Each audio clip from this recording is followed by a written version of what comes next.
இந்த வீடியோவில் நம்ம குளோபலைசேஷன் அப்படிங்கிற யூனிட் 2 எக்கனாமிக்ஸில் 10th ஸ்டாண்டர்ட் பார்க்கலாம். What is globalisation? ஸோ உலகமயமாகுதல் என்றால் என்ன? So globalisation is the integration of a country with the world economy. So integration அப்படின்னு சொன்னால் இணைக்கிறதும். ஸோ குளோபலைசேஷன் உலகமயமாக்குதல் அப்படின்னா என்னென்னு கேட்டிங்கன்னா, இன்டகிரேஷன் ஆஃப் எ கண்ட்ரி, ஒரு நாட்டினுடைய பொருளாதாரத்தை உலக பொருளாதாரத்தோடு இணைப்பதை குளோபலைசேஷன் என்கிறோம்.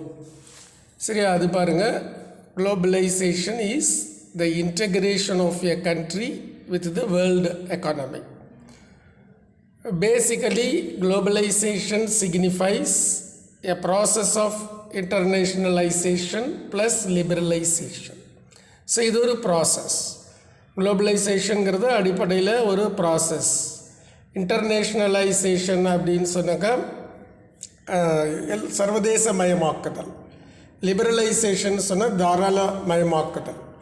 ஸோ தாராளமயமாக்குதல் கூடவே சர்வதேசமயமாக்குதல், அதற்கான செய்முறையை குறிப்பது தான் குளோபலைசேஷன் அடிப்படையில். ஸோ இதோட கீவேர்டு பார்த்துக்கோங்க, integration of a country with the world economy. சரியா? இப்போ செகண்ட் கொஸ்டினுக்கு போகலாம். What are the reforms made to adopt globalisation? So in our country குளோபலைசேஷனுக்காக நம்ம என்னென்ன மாற்றங்களை எக்கானமியில் கொண்டு வந்திருக்கிறோம் அப்படின்னு பார்க்கலாம். Reforms to adopt globalisation. So abolition of industrial licensing except for a few industries. So licensing அப்படின்னு சொல்லிட்டு ஒரு சிஸ்டம் இருந்தது. ஒரு இண்டஸ்ட்ரி ஸ்டார்ட் பண்ணணும் அப்படின்னு சொன்னால் லைசன்ஸ் வாங்கணும். ஸோ அதில் நிறையா ப்ரொசீஜர்ஸ் இருந்துச்சோ. ஸோ அந்த ப்ரொசீஜர்ஸ் எல்லாம் நீக்கப்பட்டு விட்டது. அபாலிஷன் அப்படின்னு சொன்னால் அவைகள் நீக்கப்பட்டு விட்டதோ. Except for a few industries, சில தொழிற்சாலைகளை தவிர மற்ற தொழிற்சாலைகளுக்கு இண்டஸ்ட்ரியல் லைசன்சிங் முறையானது நீக்கப்பட்டதோ. Reduction in the number of industries reserved for public sector. Public sector அப்படின்னு சொன்னால் பொதுத்துறை நிறுவனங்கள். ஸோ பொதுத்துறை நிறுவனங்கள் மட்டும்தான் இந்த இண்டஸ்ட்ரீஸு செய்யலாம் அப்படின்னு சொல்லிட்டு ஒரு வரைமுறை இருந்துச்சோம். ஸோ அந்த வரைமுறை குறைக்கப்பட்டு விட்டது. இப்போ உதாரணத்துக்கு பார்த்திங்கன்னா டெலிகம்யூனிகேஷன்ஸ் இருக்குது அப்படின்னு சொன்னால், டெலிகம்யூனிகேஷன்ஸ் வந்து ஒன்ஸ் அப்பான் ஏ டைம், ஒரு 20 years பிஃபோர் பார்த்தோம்னா ஒன்லி பப்ளிக் செக்டாரில் தான் அது இருந்துச்சு. இந்தியன் டெலிஃபோன்ஸு, இப்போ நம்ம பிஎஸ்என்எல் அப்படி சொல்கிறோம், அது ஒன்லி இருந்துச்சு. இப்போ இன்றைக்கி பார்த்திங்கன்னா அது ப்ரைவேட்டைஸ்டு ஆகிப்போச்சோம்.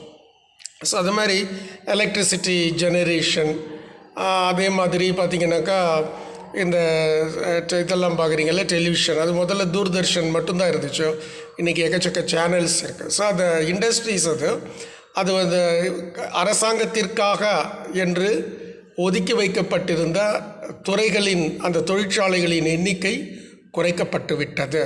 இன்றைக்கி அது எல்லோரும் தனியார் செய்யலாம் அப்படிங்கிற ஒரு நிலை வந்திருக்கு. அதுதான் reduction in the number of industries reserved for public sector. ரிசர்வ்டுனா தனியார் அரசு துறைக்காக ஒதுக்கி வைக்கப்பட்ட அந்த தொழிற்சாலைகளுடைய எண்ணிக்கை குறைக்கப்பட்டு விட்டது. ஸோ நிறைய தொழிற்சாலைகளை இன்று தனியார்களும் மேற்கொள்கிறார்கள். Fixation of a realistic exchange rate of rupee to exchange export of Indian goods. So export of Indian goods, இந்திய பொருள்களை ஏற்றுமதி பரிவர்த்தனைக்காக நம்முடைய நாணய பரிமாற்றத்தின் ஒரு அளவை, நாணய பரிமாற்றத்தின் ஒரு ரேட், அதனுடைய விகிதத்தை நிலைபெறச் செய்ய சரி செய்துள்ளது நம்ம தேசம். இப்போது எக்ஸ்சேஞ்ச் ரேட் ஆஃப் ரூபி அப்படின்னு சொன்னால் என்னென்னு கேட்டிங்கன்னா, பொதுவாக fixation of exchange rate of rupee. So a country, the value of a country's currency is related to the currency of a foreign country. So for example, our country rupee, our country currency is rupee, American currency is dollar. நம்ம நாட்டோட currency வந்து ரூபாய். அமெரிக்காவுடைய currency வந்து dollar. இப்போ அந்த exchange rate பார்த்திங்கன்னா நம்ம நாட்டினுடைய அந்த ரூபாய் வந்து இன்னொரு நாடான அமெரிக்காவினுடைய நாணயமான டாலரோடு ஒப்பிடுவது, அந்த ஒப்பிட்டு விகிதம். ஸோ இப்போ நம்ம வந்து ஒரு டாலர் வாங்கணும் அப்படின்னு சொன்னால் இன்றைய கரண்ட் ரேட்டு 72 ரூபாய் 50 காசுகள். ஸோ ஒரு டாலரோட மதிப்பு அப்படின்னு சொன்னால் இந்தியாவோட மணி எவ்வளோன்னு பார்த்தீங்கன்னா 72 ரூபா 50 காசு. ஸோ இந்த ரேட்டை ஃபிக்ஸ் பண்ணுறது யார் அப்படின்னு பார்த்தீங்கன்னா ரிசர்வ் பேங்க் ஆஃப் இந்தியா, இந்தியாவை பொறுத்தளவில். ஸோ இந்த மாதிரி ஒரு வெளிநாட்டு பொருள்களை, அதாவது இந்தியாவின் பொருள்களை வெளிநாட்டிற்கு ஏற்றுமதி செய்கின்ற பரிவர்த்தனைக்காக நாணயத்தினுடைய அந்த பரிமாற்ற விகிதத்தினை நிலையாக வைத்திருக்க செய்வது அப்படின்னு சொல்லி அந்த 3வது பாயிண்ட் சொல்லிட்டோம். 4வது பாயிண்ட் அப்படின்னு பார்த்தீங்கன்னா foreign private sector by making rupee convertible on trade on current account by reducing import duties. So அந்நிய தனியார் நிறுவனங்களுக்கு நடப்பு கணக்கு, கரண்ட் அக்கவுண்ட் அப்படின்னு சொன்னால் நடப்பு கணக்கில் அவர்களுடைய இம்போர்ட் டியூட்டிஸ், இறக்குமதி வரியை குறைப்பதன் மூலமாக, இறக்குமதி வரியை நடப்பு கணக்கில் குறைப்பதன் மூலமாக இந்த ரூபாய் மாற்றத்தை வர்த்தகத்தில் உருவாக்க முடியும். ஸோ உருவாக்க முடிகிறது. ஸோ ஃபாரின் ப்ரைவேட் செக்டாரில் 4வது பாலிசி பார்த்திங்கன்னா ஃபாரின் எக்ஸ்சேஞ்ச் ரெகுலேஷன்ஸ் வேர் சூட்டபிளி அமெண்டட். ஸோ பொருத்தமாக இந்த வெளிநாட்டு பண பரிவர்த்தனைக்கான ரூல்ஸ், ரெகுலேஷன்ஸ்னு என்ன, கட்டுப்பாடுகள், அவைகள் திருத்தப்பட்டன. ஸ்டாச்சுட்டரி லிக்விட் ரேஷியோ, அது ரேஷியோ ஸ்பெல்லிங் தப்பாக இருக்குது, RATIO அப்படி மாற்றிக்கோங்க, was reduced to increase lending by RBI. RBIனா ரிசர்வ் பேங்க் ஆஃப் இந்தியா. நம்ம நாட்டினுடைய மானிட்டரி பாலிசி எல்லாம் டிசைட் பண்ணுறது ரிசர்வ் பேங்க் ஆஃப் இந்தியா தான். Statutory liquidity ratio, RATIO spelling மிஸ்டேக்காக இருக்கும், RATIO. So statutory liquid ratio அப்படின்னா என்னென்னு கேட்டிங்கன்னாக்கா, பிஃபோர் ஆஃபரிங் கிரெடிட், கடன் கொடுப்பதற்கு முன்னாடி ஒரு பேங்க்கு ஒரு குறிப்பிட்ட அமௌண்ட்டை பணமாக அது டெபாசிட் பண்ணி வச்சுருக்கணும். ஸோ அது ஒரு குறிப்பிட்ட பணத்தை ஒரு வங்கியானது டெபாசிட் செய்து வைத்து கொண்டு அதற்கு பிறகு அது கடன் கொடுக்க வேண்டும். ஸோ ஒரு ரேஷியோ தான். ஸோ அந்த ஸ்டாச்சுட்டரி லிக்விட் ரேஷியோவை குறைத்ததன் மூலமாக அது வர்த்தக நிறுவனங்களுக்கு கடன் அதிகமாக வழங்க முடிந்தது வங்கிகளால். அதை செய்தது Reserve bank of India. So புரியுதா? ரிஃபார்ம்ஸ் என்னென்ன ரிஃபார்ம்ஸ் அப்படின்னு பார்த்திங்கன்னா, லைசன்ஸ் வந்து சில தொழிற்சாலைகளை தவிர மற்ற தொழிற்சாலைகளுக்கு லைசன்ஸ் மெத்தடு நீக்கப்பட்டது. பொதுத்துறை நிறுவனங்களுக்காக ஒதுக்கப்பட்டிருந்த தொழிற்சாலைகளின் எண்ணிக்கை குறைக்கப்பட்டது.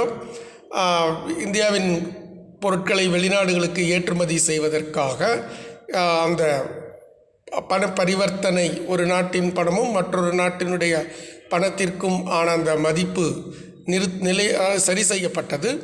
அடுத்து பார்த்திங்கனாக்கா, ஒரு நடப்பு கணக்கிலே இறக்குமதி வரியை குறைத்ததன் மூலமாக ரூபாய் மாற்றத்தை வர்த்தகத்தில் உருவாக்கிட முடிந்தது. அடுத்து பார்த்திங்கன்னா foreign exchange regulations. Foreign exchange regulations அப்படின்னு சொன்னாக்கா, வெளிநாட்டு பண வர்த்தகத்தினுடைய கட்டுப்பாடுகளை பொருத்தமான வகையிலே திருத்தப்பட்டது. அடுத்து ஸ்டாச்சுட்டரி லிக்விட் ரேஷியோ ரெடியூஸ்டு, அதாவது பேங்க்கில் பணம் வந்து டெபாசிட் பண்ணக்கூடிய கடன் வழங்குவதற்கு முன்பு இவ்வளவு அமௌண்ட் இருக்கணுங்கிறத குறைத்தார்கள். குறைத்ததன் மூலமாக அந்த பிஸ்னஸ் பண்ணுற நிறுவனங்களுக்கு அதிகமாக கடன் கொடுக்க முடிந்தது. குறைத்தது யாருன்னு கேட்டிங்கன்னா RBI, Reserve bank of India. இப்போ அடுத்ததாக 3rd question, write any 2 positive impact of globalisation. So globalisation மூலியமாக நமது நாட்டிற்கு 2 பாசிட்டிவான விளைவுகள், சாதகமான விளைவுகள் 2 கூறுக அப்படின்னு கேட்டிருக்காங்க. So positive impact, a better economy introduces rapid development of capital market. So ஒரு சிறந்த பொருளாதாரத்தினால் மட்டுமே பெட்டர் எக்கானமி, ஒரு சிறந்த பொருளாதாரம் மட்டுமே அனுமதிக்க முடியும். Rapid development of the capital market, அதிவேகமான கேபிட்டல் மார்க்கெட்டுடைய முன்னேற்றத்தை ஒரு சிறந்த பொருளாதாரத்தில் தான் உருவாக்க முடியும். Standard of living has increased. So மக்களுடைய வாழ்க்கை தரம் இந்த குளோபலைசேஷன் அப்படிங்கிற ஒரு பாலிசினால் நம்முடைய மக்களுடைய வாழ்க்கை தரம் உயர்ந்துள்ளதா, புரியுதா? ஸோ 2 விஷயம். ஒரு சிறந்த பொருளாதாரமாக உருவாகி விடுவோமே ஆனால் நம்முடைய கேபிட்டல் மார்க்கெட் முதலீடு சந்தையானது அதிவேகமாக முன்னேற முடியும். ஸோ அது எதனால் செய்ய முடியும் அப்படின்னு கேட்டிங்கன்னா சிறந்த பொருளாதாரம். ஸோ அது அந்த குளோபலைசேஷன் தருகிறது. Better economy introduces rapid development of the capital market. Standard of living has increased. சரி, அடுத்து பார்த்தீங்கன்னா ஒரு paragraph question. Write about the challenges of globalisation. So நம்ம குளோபலைசேஷனை ஒன்றும் பாசிட்டிவ் சைடில் மட்டும் பார்க்க முடியாது, அதில் சேலஞ்சஸ் இருக்குது. அது சேலஞ்சஸ் நம்ம பார்க்கலாம் இப்போது.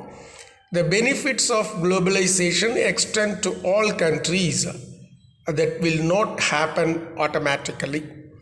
ஸோ இந்த நன்மைகள், குளோபலைசேஷனின் நன்மைகள் அனைத்து நாடுகளுக்கும் விரிவாக்கப்பட்டுள்ளது.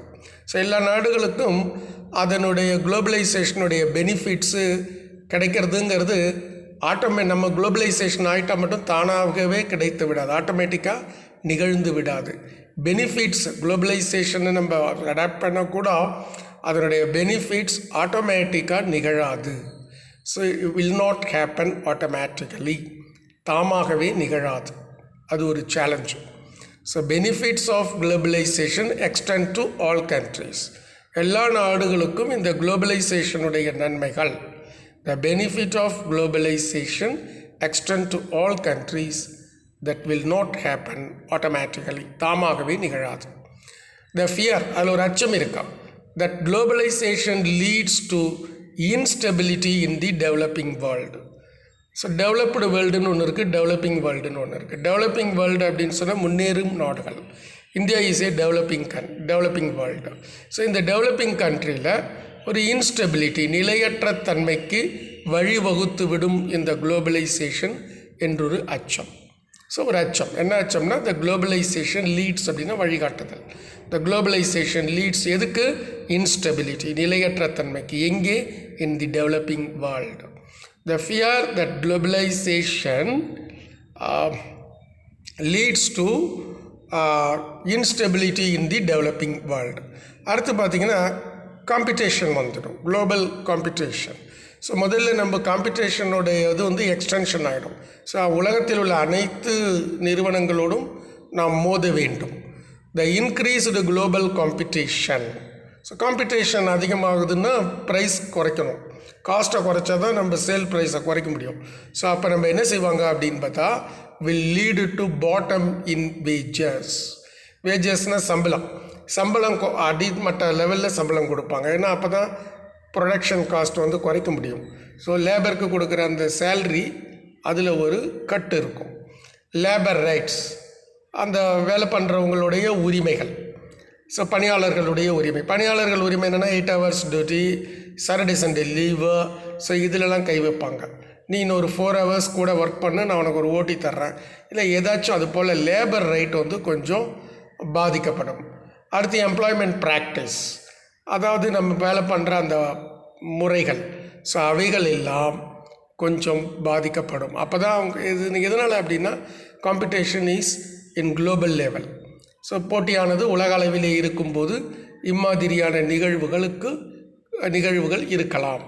ஸோ த இன்க்ரீஸ்டுன்னா அதிகரிக்கப்பட்டா, த இன்க்ரீஸ்டு குளோபல் காம்படிஷன், அதிகரிக்கப்பட்ட உலகமயமான அந்த போட்டி வில் லீடு டு, வழிவகுக்கலாம், டு பாட்டம் இன் வேஜஸ். 3 விஷயம், லேபர் ரைட் அண்ட் எம்ப்ளாய்மெண்ட் ப்ராக்டிஸா. So bottom in wages, employment, labour right and employment practice. So இது 3. எதனால்? த இன்க்ரீஸ்டு குளோபல் காம்படிஷன் வர்பு வில் லீடு. அடுத்து பார்த்திங்கன்னா it's leads to global imbalance. So உலக அளவில் ஒரு பேலன்ஸாக இருக்காது. ஒரு இம்பேலன்ஸாக இருக்கும். Globalisation has led to increase in activities such as child labour and slavery. So slavery வேணால் ஒரு கொஞ்சம், அது ஸ்லேவரின்னா ஒரு அந்த மாதிரி இருக்காது, ஒரு அதிகமாக உழைக்கணும், ப்ரொடக்ஷனை அதிகம் பண்ணி காமிக்கணும் அப்படிங்கிற ஒரு ஆட்டிடியூடில் அது இருக்கும். சைல்டு லேபர் என்னை பொறுத்தளவில் இருக்கிறதுக்கான வாய்ப்புகள் இல்லை. ஏன்னா ஒரு பெரிய லெவலில் பண்ணுறவங்க இந்த சைல்டு லேபர் அவங்க வந்து ஒரு சோஷியல் காஸ்ட் பார்ப்பாங்க, இருந்தாலும் புக்கில் கொடுத்துருக்கோம். ஸோ சைல்டு லேபர் எனக்கு தெரிஞ்சு அவங்க எடுப்பாங்கன்னு தெரில. ஏன்னா அவங்களுக்கு வந்து வேறு ஆட்டிடியூடில் இருக்கிறதுக்கு வாய்ப்பு இருக்கும். ஸோ குளோபலைசேஷன் இருந்தாலும் ஒரு பாயிண்ட் சேலஞ்சாக இருக்கும். அவங்களுக்கு எங்கேயாவது பார்த்துருந்துருப்பாங்க, அதனால் அவங்க அதை குறிப்பிட்றாங்க. Globalisation has led to an increase in activities. So globalisation வழிகாட்டும், எதுக்கு வழிகாட்டும் அல்லது அந்த நிலைக்கு போகும், எதுக்கு? இன்க்ரீஸ் இன் ஆக்டிவிட்டீஸ், சில நடவடிக்கைகள் அதிகரிக்க செய்யும். Such as child labour and slavery, இதெல்லாம் சோஷியல் இஷ்யூஸும். So globalisation has led to increase in certain activities such as child labor and slavery. People started consuming more junk food. So junk food na fast food, consuming na சாப்பிடுவாங்க. மக்கள் வந்து fast food சாப்பிட்றத ஆரம்பிச்சிருவாங்கன்னு சொல்கிறார். People started consuming more junk food. So அது என்ன செய்யும்? This caused the degradation of health. So health வந்து கொஞ்சம் பாதிக்கப்படும். அண்ட் ஸ்ப்ரெட் ஆஃப் டிசீசஸ், நோய்கள் பரவும். ஸோ இது ஒரு காரணம். It had led to environmental degradation, இதுக்கு சான்சஸ் அதிகம். இருந்தாலும் அவங்க வந்து நல்ல டாப் கிளாஸ் கம்பெனிஸ் அதை கொஞ்சம் பார்ப்பாங்க. என்விரான்மெண்ட் டிக்ரிடேஷன் அப்படின்னு சொன்னாக்கா சுற்றுச்சூழலினுடைய அந்த கிரேடை குறைக்கும், மாசுபடும் அப்படின்னு அர்த்தம். சுற்றுச்சூழல் மாசுபடும். So it has led to environment degradation. So these are the challenges of globalization. So நல்லா படித்து பாருங்கள், ஒரு 5 minutesல படிக்க முடியும் இந்த கொஸ்டின் அண்ட் ஆன்சர்ஸாக. நல்லா கவனமாக பாருங்கள். ஃபஸ்ட் பாயிண்ட் பாருங்கள், பெனிஃபிட்ஸ் ஆஃப் குளோபலைசேஷன். அடுத்து பாருங்கள், extend to all countries, that will not happen automatically. அடுத்து ஒரு அச்சத்தை பற்றி சொல்கிறாங்க. என்ன அச்சம்னா, globalisation leads to instability in the developing world. அது ஒரு ஃபியர். ஸோ அப்புறம் அந்த காம்படிஷன் பற்றி சொல்கிறாரு. இன்க்ரீஸ்டு வந்து ஒரு adjective. The increased global competition will lead to 3 point: bottom in wages, labour right and employment practice. It leads to global imbalance. சரி, அப்புறம் என்ன பண்ணுறது அப்படின்னு பார்த்தீங்கன்னா, certain activities. Globalization has led to an increase in activities such as child labor and slavery. After the people started consuming more junk food, this caused degradation of health and spread of diseases. It has led to environment degradation. So these are the simple points to easily make, you can memorize easily, I think. Okay students, இது உங்களுக்கு ரொம்ப உதவிகரமாக இருக்குன்னு நினைக்கிறேன். நீங்கள் மனப்பாடம் பண்ணுறதுக்கு, உங்களுக்கு மனப்பாடம் பண்ணுறது is not a good practice. Understand பண்ணிக்கிறதுக்கு உங்களுக்கு இது உதவுன்னு நினைக்கிறேன். நீங்கள் அண்டர்ஸ்டாண்ட் பண்ணிக்கோங்க. அண்டர்ஸ்டாண்ட் பண்ணிவிட்டு அந்த ஆன்சரை நீங்கள் திருப்பி பண்ணுறது நல்லது அப்படின்னு நான் நினைக்கிறேன். மனப்பாடம் பண்ணுறதோட ப்ளீஸ் அண்டர்ஸ்டாண்ட், அப்போ அந்த கண்டென்ட்டை புரிஞ்சுக்கோங்க. தேங்க்யூ.